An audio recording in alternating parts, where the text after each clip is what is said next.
बिस्मिल्लाहिर्रहमानिर्रहीम अस्सलाम वालेकुम वरहमतुल्लाहि वबरकातुहू। अल्लाहुम्मा सल्लि अला मुहम्मद व आले मुहम्मद रब्बि इश्रह ली सदरी वयस्सिर ली अमरी वहलुल उक़दतम मिन लिसानी यफ़क़हू क़ौली आमीन। ख़वातीन हज़रात, आप देख रहे कुतुब ऑनलाइन और मैं हूँ बिलाल कुतुब। और जुमेरात और जुमे का दिन आपके साथ जो है ये मखसूस होता है आपकी कॉल्स लेने के लिए।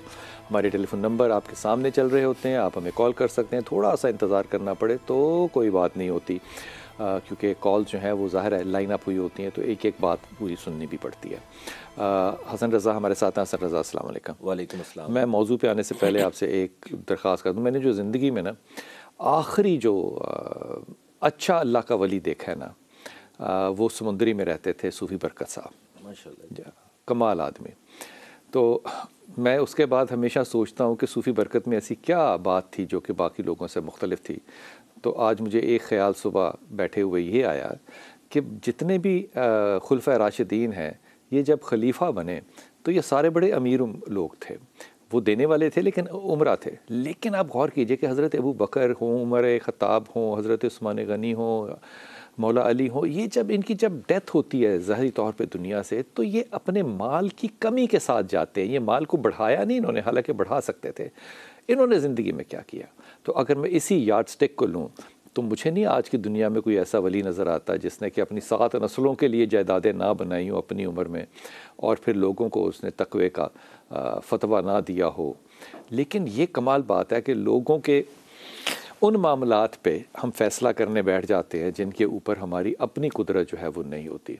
मैं तमाम देखने वालों और सुनने वालों से दरख्वास्त करूँगा कि हमारी बहुत ही प्यारी बहन आरिफा मंसूर का परसों इंतकाल हुआ, उनके लिए फ़ातिहा जो है वो ज़रूर पढ़ लीजिए। इनके वालिद आरिफा मंसूर जो है, अगर आपको याद हो तो इनके वालिद जो थे ज़फ़र साहब, उन्होंने मुझे पहली दफ़ा स्कूल में कुरान पढ़ाने के लिए जो है वो रिश्वत देनी शुरू की थी। मुझे टॉफ़ियाँ देते थे कि ये पढ़ोगे, तो फिर किताब देते थे, फिर वो बड़ी चॉकलेट देते थे सुनने के लिए, क्या वापस सुनाओ भी। जब उनके वालिद का इंतकाल हुआ आरिफा के, तो मैंने उनको कब्र में उतारा, तो मैंने आरिफा से कहा कि आरिफा, तुम्हारे बाप की जो कफन था वो बड़ा हल्का था, बेशक बड़ा हल्का था, और ये अल्लाह बेहतर जानता है कि क्यों हल्का था। लेकिन जब आरिफा को कब्र में उतार रहे थे तो यकीन कीजिए उसका भी जिस्म बहुत हल्का था, उसका ताबूत बहुत हल्का था। तो मैं सोचता रहा इस मामले में कि क्या सूरत होती है, किस तरह के लोग होते हैं जिनकी मौत के बाद जो है ये लोग फ़ील करते हैं। हो सकता है अलूजन हो। तो मुझे रज़ा उनके एक वालिद की बात याद आई अपने बेटे के साथ। जी, ये वलायत, अब आपने इसको बढ़ाना है आगे। मैं ये आपको वलायत का ना एक क्या कहना चाहिए सिरा पकड़ा रहा हूँ। वालिद बड़े तहज्जुद गुजार थे। जी। उसके बेटे इमरान ज़फ़र साहब जो है वो ज़रा शौकीन मजाज थे। वालिद नीचे रहते थे, बेटा ऊपर रहते थे, तो दोस्त वगैरह बड़े आते थे। तो एक दिन वालिद को अम्मा ने भेजा ऊपर के देखो दोस्तों के साथ क्या कर रहा है। वालिदैन देखने आते थे ना कि बेटा क्या कर रहा है, पढ़ रहा है नहीं पढ़ रहा है क्या। तो अपने दोस्तों के साथ बैठ के ना वो 10 रुपए के ऊपर ताश खेल रहे थे, या 50 रुपए, इंटरेस्ट के लिए। नॉट दैट कि वो गैम्बलर थे, वो शौक के तौर पे 4-6 दोस्त इकट्ठे हुए। वाले साहब ने दरवाज़ा खोला तो देखा कि इधर पैसे पड़े हुए हैं, इधर ताश पड़े हुए हैं, सामने बेटा बैठा हुआ है। तो खामोशी से नीचे चले गए। बड़े साल गुजर गए। जी। फिर एक वक्त आया कि वो बीमार हो गए, बेड रिडन हो गए। तो इमरान ज़फ़र ने अपने बाप से कहा कि आप अपनी खुराक का एहतियात करें, ज़रा बेहतर खाना खाया करें। तो उस दिन वो अपने वालिद के लिए ना फल लेकर आया और अपने हाथों से काट के वालिद को खिलाया, तो वालिद ने नहीं खाया। फिर वो रख के चला गया।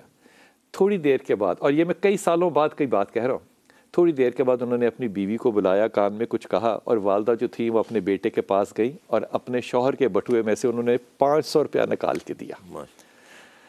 तो उसने पूछा बेटे ने, उसने कहा अम्मा आप मुझे 500 रुपया क्यों दे रही हैं? उन्होंने कहा कि वालिद ने कहा कि यार देखो, मुझे पता तो नहीं है लेकिन मुझे शक है 20 साल पुराना कि पता नहीं मेरे बेटे का माल कैसा हो। वाह। तो मैं उसके पैसों से फल नहीं खा सकता। जब आपकी इस दर्जा एहतियात होना, बेशक, तो फिर अल्लाह ताला आपके जिस्मों को हल्का कर देता है।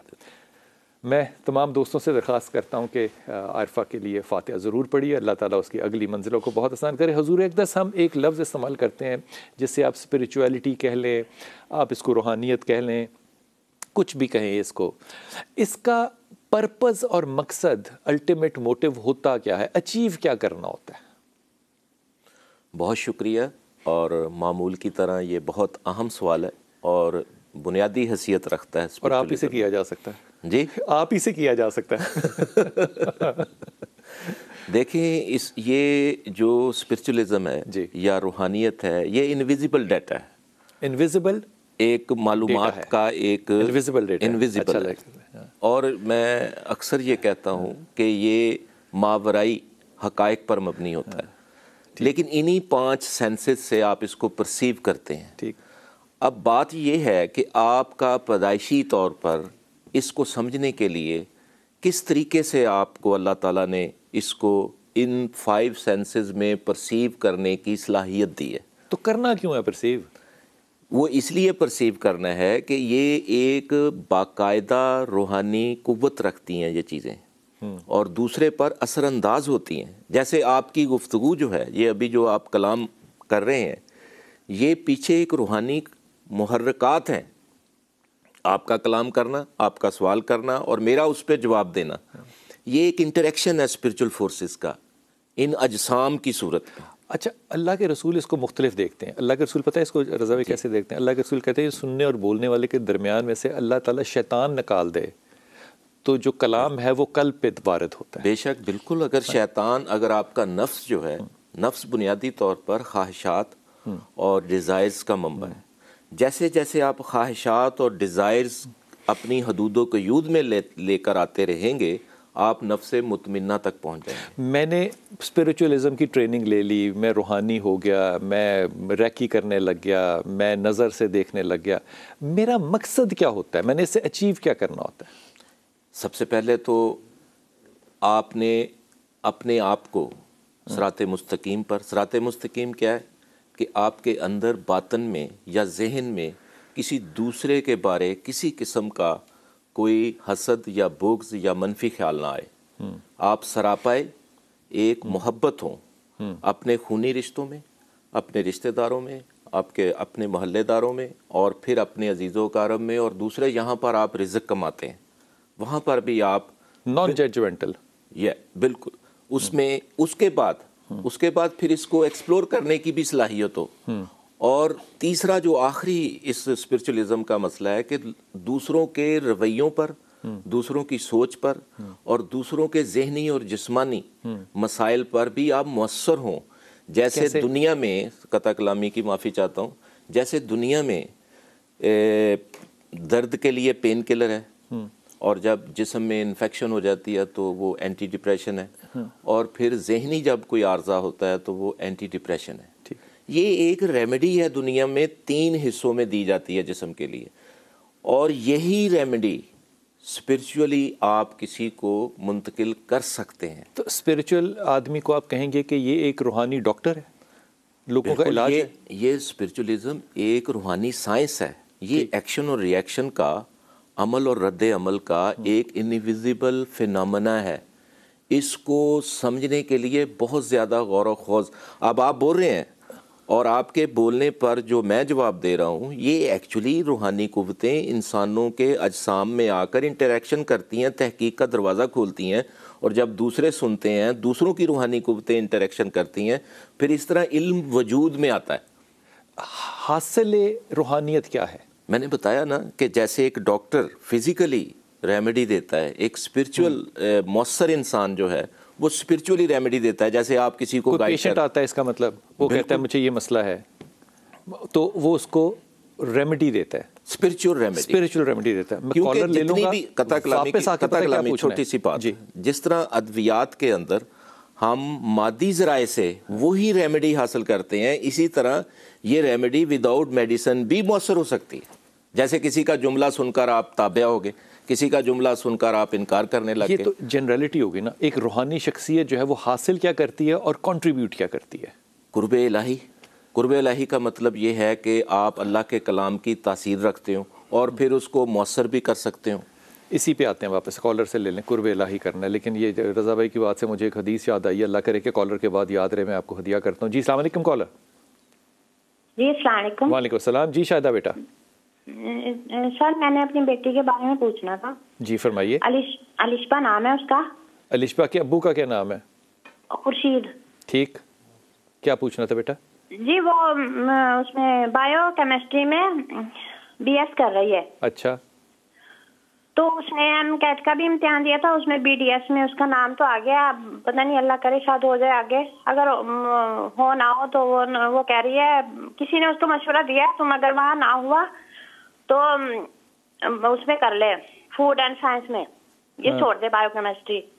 तो वो कंफ्यूज हो रही है कि अब मैं क्या करूँ। वो बीडीएस क्यों नहीं करना चाहती? बीडीएस में ये है ना, अभी तो नाम आया है, अब पता नहीं वो परसेंटेज पे होगा नहीं होगा, क्या मतलब है परसेंटेज पे होगा नहीं होगा? नाम अगर आ गया है तो वो तो आ गया ना। अब तो सिर्फ डिटर्मिनेशन सरकार की होगी कि कौन से मेडिकल कॉलेज में जाती है। वो नाम आ गया तो फिर क्या मसला है? नहीं वो यूँ कहते हैं ना कि सीटें वगैरह देखते हैं ना फिर वो बाद में। अरे तो फिर ये कैसे आप कह रही हैं कि नाम आ गया है? उसमें नाम मैसेज में आया ना अभी तो। किसके मैसेज में?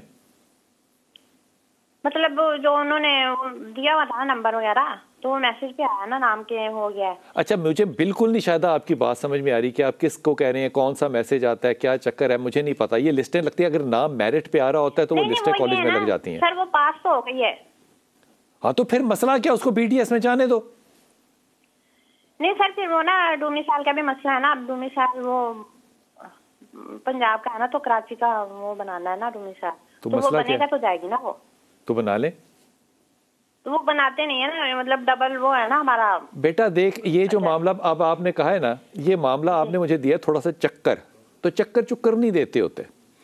अब पंजाब के डोमिसाइल पे वो जाके सिंध में एडमिशन लेना चाहती है और पंजाब के डोमिसाइल को सबमिट करके वो सिंध का डोमिसाइल लेना चाहती है। तुम्हारे ख्याल में ये एक जायज़ काम है? किसी का एक हक मारोगे ना, पूरे एक फर्द का हक मारोगे। नहीं नहीं, हाँ, डोमिसाइल मतलब पंजाब में बन रहा है उसका, के बन जाएगा, बना नहीं है अभी, तो वो यहाँ नहीं बन रहा। डोमिसाइल आधे घंटे का काम है। ये कौन सी रॉकेट साइंस है कि डोमिसाइल नहीं बनता? कि ये आपका डबल वो है ना एड्रेस, यहाँ का भी है पंजाब का भी है। अच्छा मेरी बहन, अगर उसका रिजल्ट आ जाए और वो बीडीएस में जाए तो बीडीएस में जाने देना, बाकी काम जो है वो आपके और आपके अल्लाह के दरमियान का मामला है। जी अस्सलाम वालेकुम। वालेकुम सलाम। जी चंदा।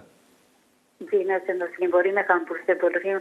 मैं बहुत परेशान हूँ। मैं पिछले 2 हफ्ते मेरी फ्रेंड ने मुझे आपके बारे में बताया था, 2 हफ्ते से मैं आपसे कॉल करने की कोशिश कर रही कि नहीं आज मैंने अपने मेरा नाम चंदा है, मेरी अम्मी का नाम बल्किस है, मेरी दूसरी बहन है मोनूत का नाम। अच्छा। हम लोगों के ना रिश्ते नहीं होते, अच्छे नहीं होते। अगर अच्छे आते हैं तो वो पहले ये कहते इनकार कर देते कि खानपुर दूर है।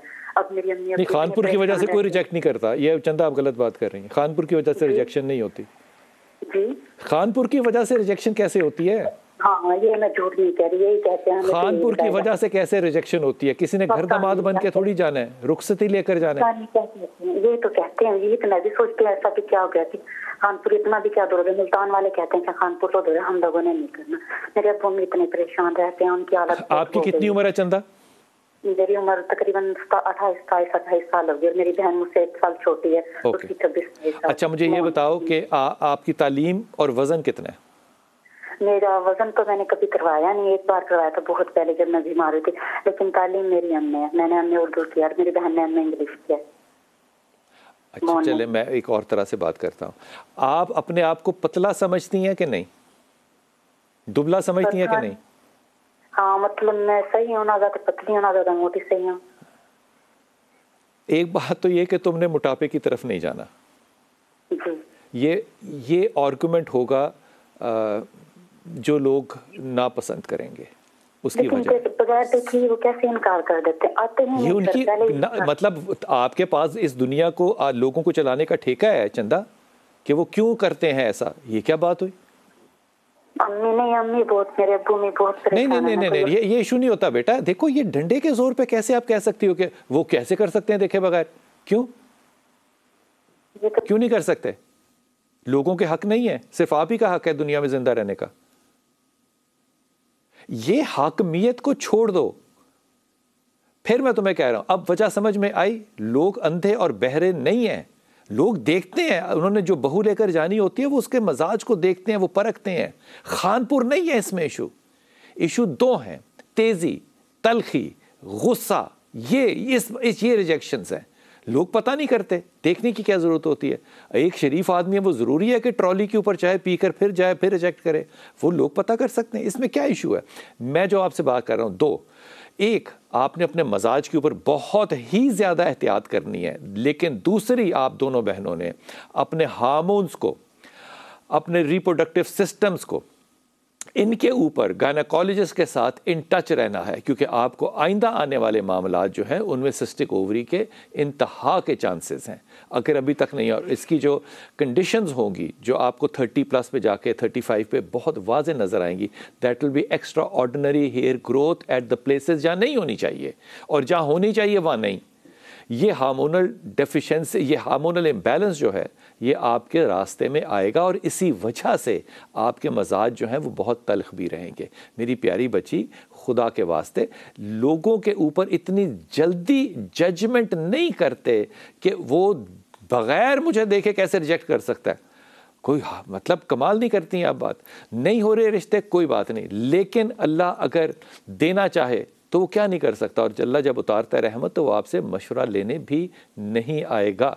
अगर एक शख्स आए और कहे कि रज़ा भाई रूहानी ताकत से बताएं कि मैं क्यों रिजेक्ट हो रहा हूँ बार बार, देखें ये बड़ा क्लियर सा इसका जवाब है। जैसे अभी आपने उनको बताया कि ओवरी के कुछ मसाइल हो सकते हैं, यानी उनसे इंटरेक्शन से आपने परसीव किया, आपकी रूहानी कुव्वत ने एक परसेप्शन दी है।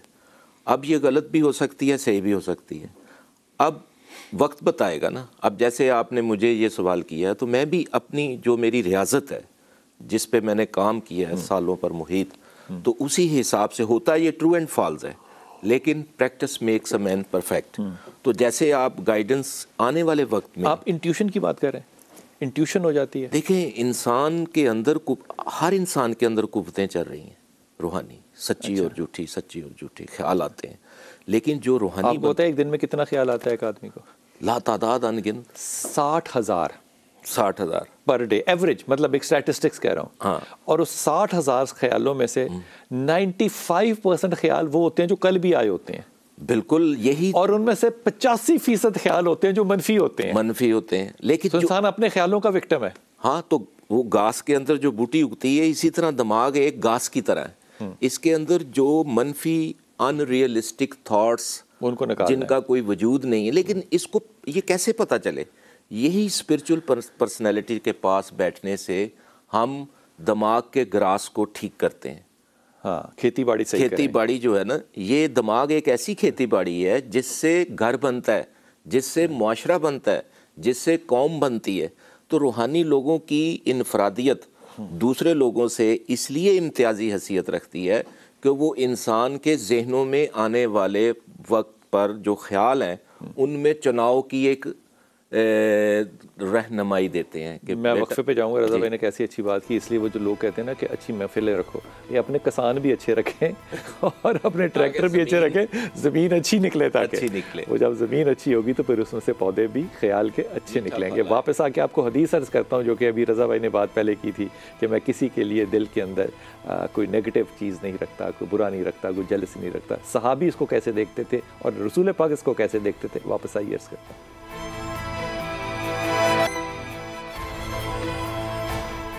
सहाबा में से एक सहाबी रसूल पाक सल्लल्लाहु अलैहि वसल्लम के पास गए। ये बड़ी लंबी हदीस है, मैं इसको बहुत ही मुख्तसर कर रहा हूँ। ये उन सहाबा में से थे जिन्होंने रसूल पाक सल्लल्लाहु अलैहि वसल्लम के साथ तकरार किया था कि मैं ज़्यादा इबादत करूँगा, ज़्यादा रोज़े रखूँगा, मैं ये नहीं करूँगा, मैं वो नहीं करूँगा। ये उन सहाबी की बात है। वो बैठे थे रसूल पाक सल्लल्लाहु अलैहि वसल्लम के पास, तो वहाँ से एक शख्स गुज़रा और अल्लाह के रसूल ने कहा कि ये जन्नती है। वो दूसरे दिन गुज़रा, वो अल्लाह के रसूल ने कहा ये जन्नती है। तीसरे दिन अल्लाह के रसूल ने कहा यहाँ से ये एक शख्स जन्नती गुज़रेगा, वही शख्स गुज़रा। तो साहबी कहते हैं, उमर कहते हैं कि मैंने उसके ऊपर दाढ़ी पे, उसके और बाजुओं पे वज़ू का पानी था, इससे ज़्यादा मैंने उसको कुछ नहीं देखा इबादत करते या ज़िक्र करते।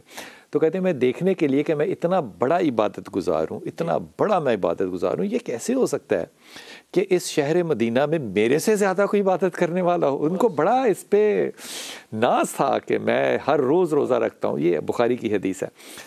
तो उन्होंने उसके घर चले गए और जाके उन्होंने कहा कि मैं अपने वालिद से लड़ रहा हूँ, ऐसे ही कहा, ताकि मुझे घर में ही रख लें, तो मुझे 2-3 दिन के लिए आप इजाज़त दें।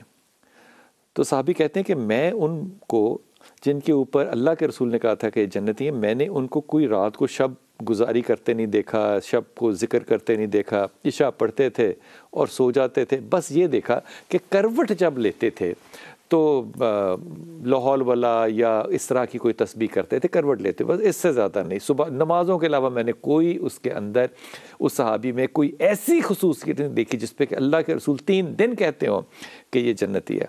कहते मैं वहाँ से जब जाने लगा तो मैंने साहब से कहा कि मैंने आपसे गलत बयानी की थी, मैं लड़वड़ के नहीं आया, मैं तो देखना चाह रहा था कि किस शख्स के क्या खूबी होगी जो अल्लाह ने के रसूल ने कहा कि ये जन्नती है। माशाअल्लाह। उसने कहा मुझे भी नहीं पता, मुझे नहीं पता कि मेरे में ऐसी क्या खूबी है, मैं तो वाजिबी सी इबादत करता हूँ। जब वो जा रहे थे तो उन्होंने उनको आवाज़ दे के कहा, उसने कहा एक बात ज़रूर है, किसी भी शख्स के लिए मेरे दिल में बुग़्ज़ नहीं है। वाह, बस ये बस इससे बड़ी इबादत मेरे दिल में बुग़्ज़ नहीं है। ये बुग़्ज़ ना होना जो है ना, नेगेटिविटी ना होना, हसद ना होना, मेरे ख्याल में अगर इसी को इंसान ओवर पावर कर ले तो क्या वलायत है। जी अस्सलाम वालेकुम, नबील हैं? हैदर जी, हैदर भाई जी अस्सलाम वालेकुम सर। वालेकुम अस्सलाम, कैसे हैं आप? अल्लाह का शुक्र, आप सुनाए आपकी तबीयत ठीक है? अल्हम्दुलिल्लाह अल्हम्दुलिल्लाह। जी मेरा बेटा। अच्छा सर, मेरे 2 सवालात थे आपसे। जी बिस्मिल्लाह। मेरी तकरीबन 2 माह पहले जो है ना जॉब चली गई थी, और उसके बाद मैंने मतलब काफी जगहों पे अप्लाई कर रहा हूँ, तो मेरी कहीं से मुझे कोई अच्छी अपॉर्चुनिटी नहीं मिल रही। आपकी तालीम क्या है और किस तरह की जॉब थी आपकी? मैंने BS सॉफ्टवेयर इंजीनियरिंग की हुई है, और मेरा जो शुबा है वो डिजिटल मार्केटिंग का है। अच्छा। और दूसरा मेरा सवाल ये है कि मैंने एक अपनी मतलब एक बिजनेस सेट कर रहा हूँ मैं, उसमें हम लोग 3 मतलब पार्टनर्स हैं, तो जरा उसके हवाले से फिर इन्वाइट फरमा दीजिए। पार्टनर्स का हैदर नाम क्या है? पार्टनर का नाम है इमरान और बिलाल। और आप क्या करना चाहते हो मार्केट? सर मैं डिजिटल मार्केटिंग का बिजनेस करना चाह रहा हूँ। हैदर देखो, मेरी ये ज़ाती राय है कि आपसे हैदर ज़्यादा देर नौकरी होनी कोई नहीं, आप नौकरी के मजाज के आदमी हो नहीं जी, इसलिए आप कारोबार में ही जाओ, अल्लाह इसी में बरकत डालेगा। ये बच्चे अच्छे हैं और एंथुजियास्टिक हैं, आप इनकी कंपनी में रहो, लेकिन अल्टीमेटली तुमने अकेले ही करना है काम। सिर्फ एक काम ये करो कि सूरह इखलास जो है इसको पढ़ते रहा करो हर वक्त। जी ठीक, अल्लाह कामयाबी देगा। मेरा नहीं ख्याल तुम्हें अब जॉब की तरफ जाने की ज़रूरत भी होगी, ना जाना चाहिए, होगा नहीं है। चले ओके, दूसरा सवाल। बहुत शुक्रिया, थैंक यू सो मच। दूसरा सवाल क्या था? दूसरा सवाल सर यही बिजनेस के हवाले से था ना, कि बिजनेस करना चाह रहे हैं और वो। ठीक, नबीहा अस्सलाम वालेकुम बेटा। जी वालेकुम सलाम। जी मेरा बेटा। मुझे आपसे सर ये बात करनी थी कि मेरी शादी को ना 6 साल होने वाले हैं, और अभी तक औलाद का कुछ नहीं, और मैंने बहुत करवाए, बहुत डॉक्टर्स के पास भी गई हूँ। अच्छा। लेकिन कोई पॉजिटिव रिजल्ट नहीं मिल रहा मुझे, तो इसके बारे में मुझे पूछना था। मैं बहुत परेशान हूँ इस चीज़ की। अच्छा, आप बहुत परेशान किस वजह से हैं? डॉक्टर्स क्या कहते हैं जो आप परेशान हैं? नहीं, डॉक्टर कहते हैं नॉर्मल है सब चीजें ना, अल्लाह का शुक्र है, रिपोर्ट्स नॉर्मल है सब चीजें। रिपोर्ट से क्या मतलब है नबीहा? यानी कि जो डॉक्टर कहते हैं। मिसाल के तौर पे मुझे एक मिसाल दो, कौन सी रिपोर्ट लेटेस्ट कराई थी तुमने, किस चीज़ की रिपोर्ट थी वो? ये अल्ट्रासाउंड की करवाई थी, और यानी कि जो मेडिकल की जो एक दो और होती हैं वो सब। अभी तक इतने बड़े ना हमारे यहाँ डॉक्टर नहीं आ सके जो को मुझ ज़ाती तौर पे अल्ट्रासाउंड से बता सकें कि आपको कोई मसला है कि नहीं है। ये तो बड़ी मतलब वाजिबी सी बात है ना। अगर 6 साल हैं तो आपने ट्रीटमेंट को सीरियसली लिया होगा ना। जी मैंने तो लोग डॉक्टर्स ने आपको कोई पिन पॉइंट चीज़ कही होगी बेटा, ultrasound is not a diagnosis. इसमें ये क्या बात है, वो तो बहुत इनिशियल बात है।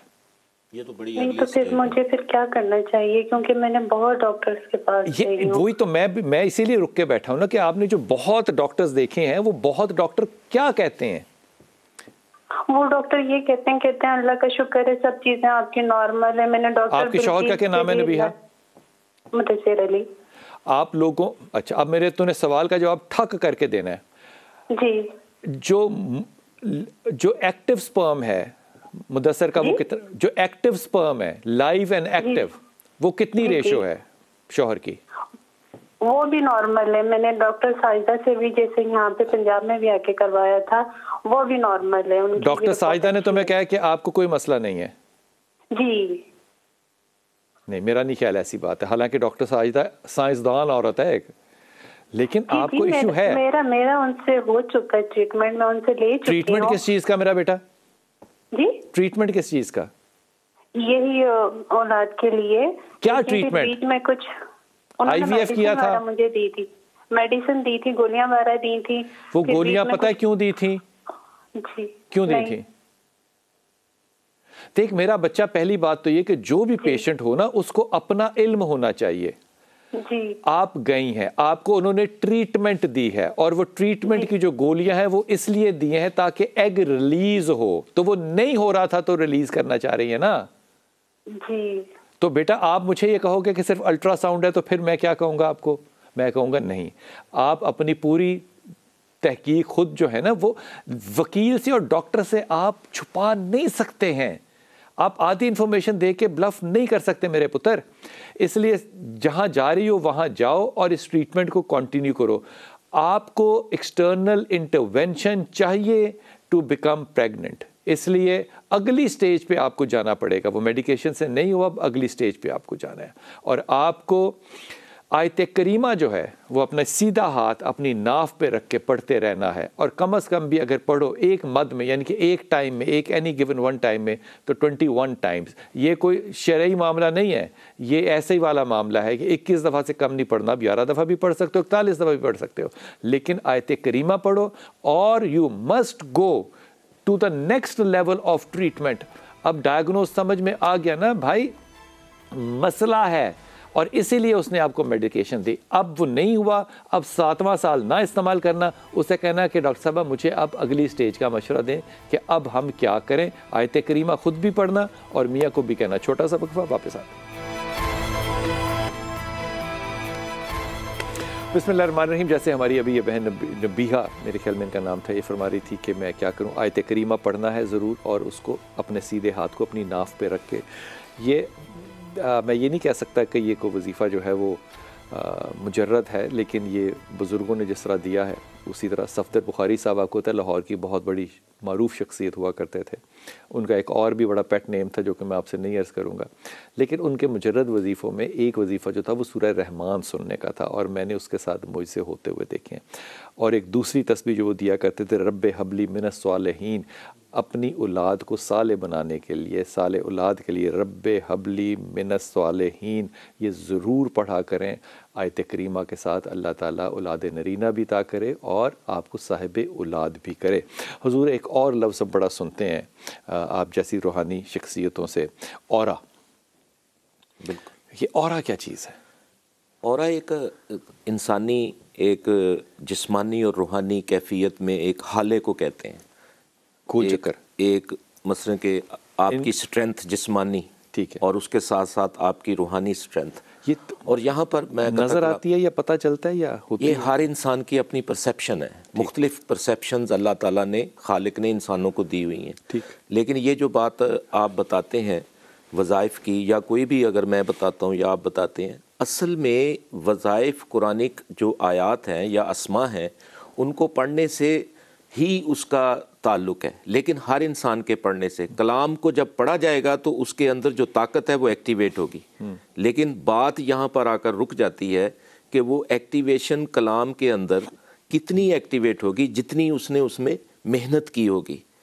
ये एक साइंस है, इसको एक्शन रिएक्शन, जैसे आप पर या आपका मेरे पर असर तब मुमकिन होगा कि जब आपकी या मेरी ताकत जो है एक्शन की ज़्यादा होगी।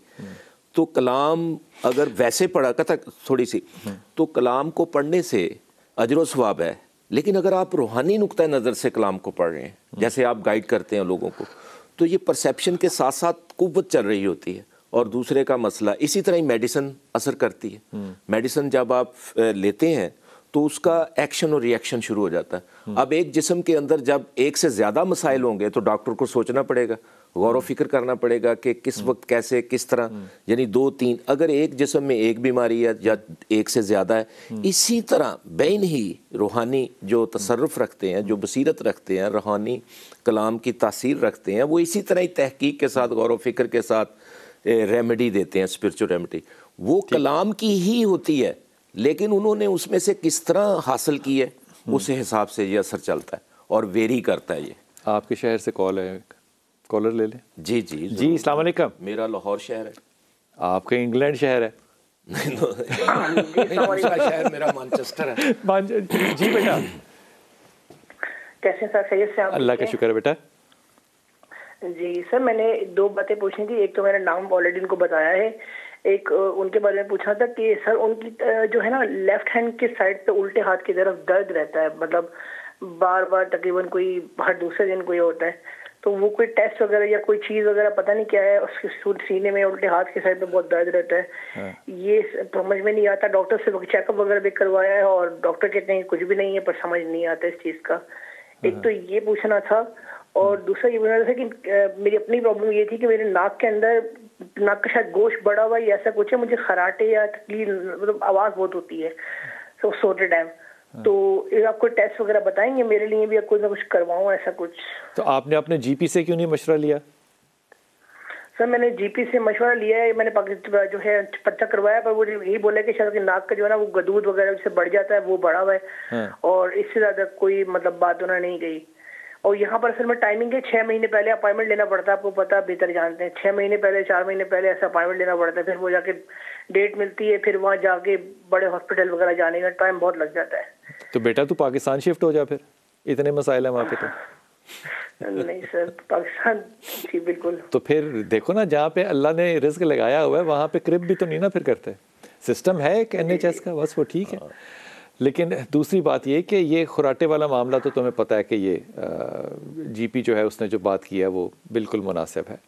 और तुम्हारे दूसरा मामला जो है ना, मैं नहीं समझता कि ये पेन जो है ये कोई संजीदा पेन है, जैसे इसको कभी एसोसिएट तुम कर सको इस चीज़ से कि ये कोई हार्ट का मसला है। I don't think so at all. ये मामले, अब मैं इस बात को कैसे लफ्ज़ देता हूँ, the personality that you are talking about is a personality full of anxiety. और ये एंग्जाइटी जो है ये तज़ाबियत पैदा करती है, और तज़ाबियत की वजह से उसको जो मसाइल आते हैं उनमें से एक मसला जो वो फोर्सी करते हैं जो आते हैं, दैट इज़ मस्कुलर स्पैज़म।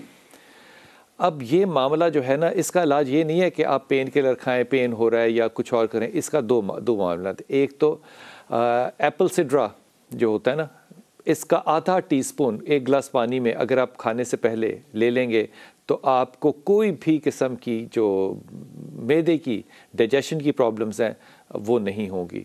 और अगर आप ला हौला वला कुव्वता इल्ला बिल्लाह यहाँ तक इसको पढ़ते रहेंगे तो अल्लाह ताला आपकी एंग्जाइटी में भी, पेशेंट की एंग्जाइटी में जो है वो भी कम होगी इंशाल्लाह। इसके अलावा I don't see any concern to be concerned about इंशाल्लाह ताला। जी अस्सलाम वालेकुम। वालेकुम अस्सलाम। जी मेरा बेटा। मैं शानजा बात कर रही हूँ जंग से। जी मेरा पुत्र। मेरे 2 से 3 क्वेश्चन हैं आपसे। एक तो मैंने इस्तिखारा करवाना है। किस चीज़ का? मेरी सिस्टर है छोटी, उसका हुआ था पहले, बचपन में रिश्ता हुआ था, चाचू का बेटा उसके साथ। अरे दोनों के नाम नहीं अभी तक रखे तुम लोगों ने? रखे हैं। अच्छा, क्या नाम है? सिस्टर का नाम है मानूर, और उनके लड़के का नाम है खयाबान। खयाबान जी। अच्छा। और उसके खयाबान के फादर का नाम है खुर्शीद और उसकी मामा का नाम है नातिया। मामा का नाम है शफकत और बाबा का नाम मोहम्मद तुफैर। ठीक। अब इस्तिखारा किस चीज़ के बीच में है? वो इन दोनों के रिश्ते को भाई हमें करना चाहिए या नहीं करना चाहिए? आपके ख्याल में आपने जो बचपन में अहद किया था उसमें कोई नुक्स है? नहीं, तो अभी है से ही कहते हैं भाई, पता नहीं ठीक होगा या नहीं होगा। मामा थोड़ी सी कंफ्यूज है इस बात में। नहीं तो अहद किया क्यों था? वो चाची ने जब वो पैदा हुई थी तो उसी टाइम चाची ने कहा था भाई हमने रिश्ता लेना है, तो बाबा ने उस टाइम हाँ कर दी थी भाई हम कर लेंगे। तो अब अम्मा कह रही है कि नहीं मैं इसके ऊपर नजर आसानी करना चाहती हूं। कहा नहीं है, वो कंफ्यूज है भाई। क्यों कंफ्यूज हैं? अम्मा को 14 साल की हैं, कंफ्यूज किस बात से हैं? जवान बेटियां हैं, जवान बेटियों की माओ को कंफ्यूज नहीं होना चाहिए, दो टोक होना चाहिए। The boy is very good. मसला लड़के की तरफ से नहीं आएगा, उसका बाप इंतहाई शरीफ आदमी है और आपको इस बात का इल्म है। मसला आएगा बहन की तरफ से कि इसके मजाज में वो बच्चा जो है वो पूरा उतरता है कि नहीं। लेकिन ऑल सेड मैं हाईली रिकमेंड करूंगा कि ये शादी होनी चाहिए। हा मीम जो है ये कुरान में हरूफ मुक़त्तिआत हैं, इसलिए मजाजों की जंग के अलावा ये बहुत अच्छा रिश्ता है। दूसरा सवाल। और दूसरा सवाल है, एक रिश्ता मामा के चाचू का बेटा है तो उसका रिश्ता आया, हम कंफ्यूज हैं भाई मेरे साथ करना। मेरा नाम शानजा और जो दूसरी सिस्टर है उसका नाम हनफ है। हनफ और शानजा के लिए किसका रिश्ता आया है? उनके बेटा है, उसका नाम है कामरान, उसके फादर का नाम है इसहाक और उसकी मदर का नाम है यास्मीन। अच्छा, ये जो तुम्हारी बहन है ये तुमसे छोटी है? जी मेरे से छोटी है, तीसरे वो नंबर। कहते हैं कि वो जिसका भी रिश्ता हो हम ले लेंगे, जी ऐसा ही है ना? एयरफोर्स में है लड़का, आर्मी में। अच्छा, ये क्राइटेरिया नहीं है, क्राइटेरिया ये कि बच्चा बड़ा अच्छा है, समझदार है, सुलझा हुआ है, रख रखाव वाला है, मुहज़्ज़ब है, जिसे कहना चाहिए ना कि ख़ानदानी रवायतों पे चलने वाला है। क्या आप साथ चल सकती हैं? वो गांव में है इसलिए मैं थोड़ा सा कंफ्यूज। अरे कौन सा पीएएफ का ऑफिसर है जो गांव में रहता है? जी कहाँ रहेगा वो? तो किसी बेस पे ही होगा ना, या हेडक्वार्टर में होगा।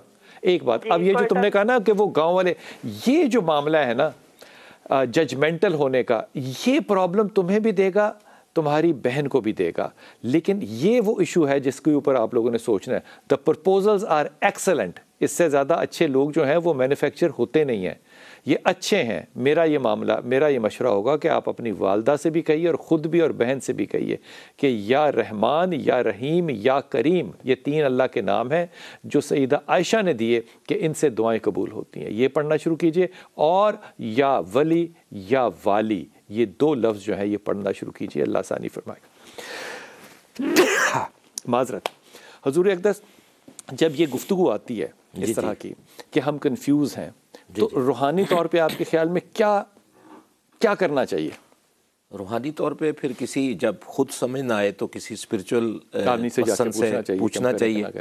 यही इसका हल है। जैसे इंसान को कोई मसला आता है तो उस मसले के लिए वो मुतलका शख्स के पास। मिजाज बदला जा सकता है, मिजाज की मैनेजमेंट की जा सकती है। उसको मसलन दूसरे के साथ रहना, ये 2 मिजाज आप बहुत अच्छा गाइड करते हैं लोगों को, क्योंकि मिजाज अगर आपस में मिलते हो ना तो इश्यूज सेटल हो जाते हैं।